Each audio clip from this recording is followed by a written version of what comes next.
Bom dia, pessoal. Vamos aí para mais uma aulinha hoje. Tentar deixar registrado aqui um pouquinho da nossa aula para ajudar um pouco no entendimento, né? Porque hoje começa um tema bastante desafiador, né? Já falamos bastante de várias éticas, agora hoje vamos falar de ética kantiana, né? Que é uma ética a mais desafiadora de todas, porém a mais importante, né? Primeiro, quem é Kant? Immanuel Kant, ele nasceu no século XVIII na Prússia, né? A Prússia, que é território da Alemanha ali, então ele é considerado um filósofo alemão. Ele foi um mestre do iluminismo, né? O iluminismo ali, que foi aquele período na Europa de grandes feitos do conhecimento, nas artes, na música, na ciência em geral, né? Na geografia, na política, em tudo. Foi um período de ebulição de ideias, foi um período em que a razão tomava o lugar da religião na Europa, né? A religião, a igreja começava a perder um pouco de poder, e a razão estava tomando a frente das ideias, né? E nesse contexto, Immanuel Kant está aí para falar com a gente sobre ética, né? Ele falou sobre muitos outros assuntos, né? Mas ele veio fortemente falar de ética, né? O que ele fez, Immanuel Kant? Ele tentou criar uma forma tentou descrever uma ética que servisse para todo mundo, né? Ele tentou criar, por exemplo, um gabarito de ações, né?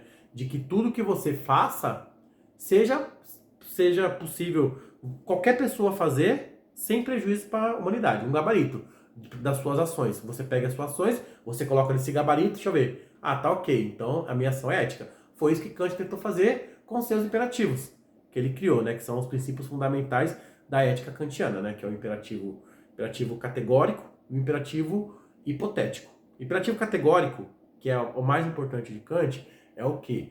É assim, ele diz assim: haja de tal forma que toda a sua ação seja possível ser replicada por qualquer pessoa no mundo, né? Isso que diz o imperativo categórico. Por exemplo, eu estou dirigindo meu carro, eu vou parar no farol, porque parar no farol é o correto a se fazer. E se todo mundo fizer, tá ok, tá certo. Então, eu peguei essa minha ação, né? Por que eu fiz isso? Eu fiz porque eu estou seguindo a regra estabelecida, né? Uma regra que todo mundo faz. E todo mundo faz e dá certo para todo mundo. Então, eu coloquei no meu gabarito lá, da ética kantiana, para Kant, estou agindo correto.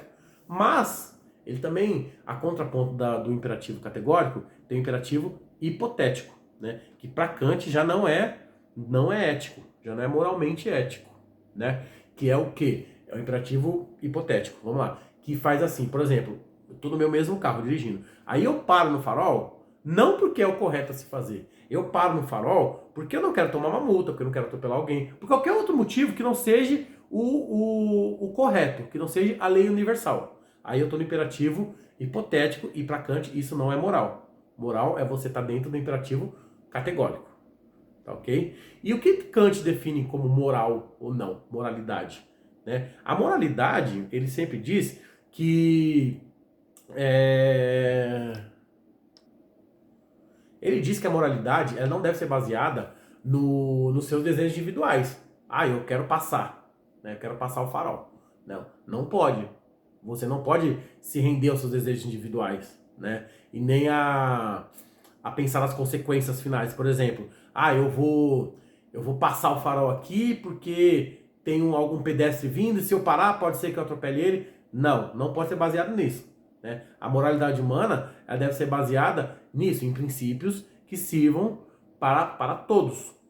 Essa é a moralidade humana segundo Kant.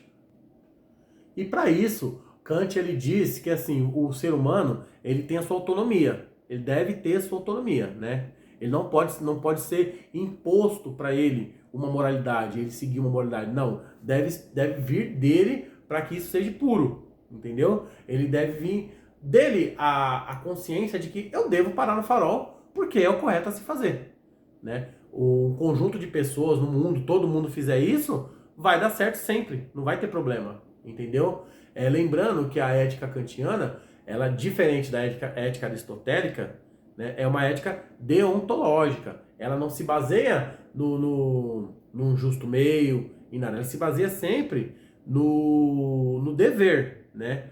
Deontológica significa o quê? Deon, dever. Por isso que chamam muito a ética do Kant de ética do dever, porque é uma ética baseada no dever, né? Ou seja, você cumprir o dever, você está sendo ético para Kant, tá? Já é um pouco diferente da ética aristotélica, né? Que é uma ética teleológica, que é uma ética que já mira mais o fim das coisas, né? O fim da ação. Às vezes você pode mudar, segundo Aristóteles, você pode mudar um pouco a sua conduta pensando num fim, né? Até na ética utilitarista também, no hedonismo qualitativo e quantitativo, você pode fazer um julgo ali no meio para decidir se você muda ou não a sua ação pensando num melhor fim, né? Mas para Kant não. Kant é isso. Você deve seguir as leis, né? E não você deve seguir as leis porque você é imposto seguir as leis. Você deve seguir as leis porque isso deve partir de você. Você deve ter em mente que é assim, que tem que ser assim, que é a melhor forma possível, entendeu? Kant era certinho, né? Digamos assim. Era certinho. Devemos seguir, porque devemos seguir, que é o certo a se fazer. E isso deve estar na sua mente, né? A sua autonomia moral deve estar de acordo com o correto a se fazer. Bom, espero ter clareado um pouquinho a mente de vocês sobre a ética kantiana. É uma explicação bem basiquinha mesmo, porque é um tema bastante desafiador. Eu espero que vocês busquem outras fontes de conhecimento também. Até aqui no YouTube mesmo tem bastante outros professores que já estão há mais tempo no estudo da ética, né? Vocês encontram em sites de universidade, tem bastante fonte aí para vocês encontrarem o conhecimento. Mais uma dica legal que eu tenho é assim, toda vez que você encontra questões sobre a ética kantiana em vestibular, elas sempre são bem facinho, são bem fáceis. Então, se você entender entender um pouquinho, buscar um pouquinho antes da prova, só dar uma relidinha, uma releitura no conteúdo, vocês conseguem fazer as questões, porque geralmente é muito fácil. Talvez o pessoal que prepara a prova tenha essa consciência, né, que é uma leitura bastante desafiadora, e eles não pegam muito pesado nas questões, tá bom? Obrigado.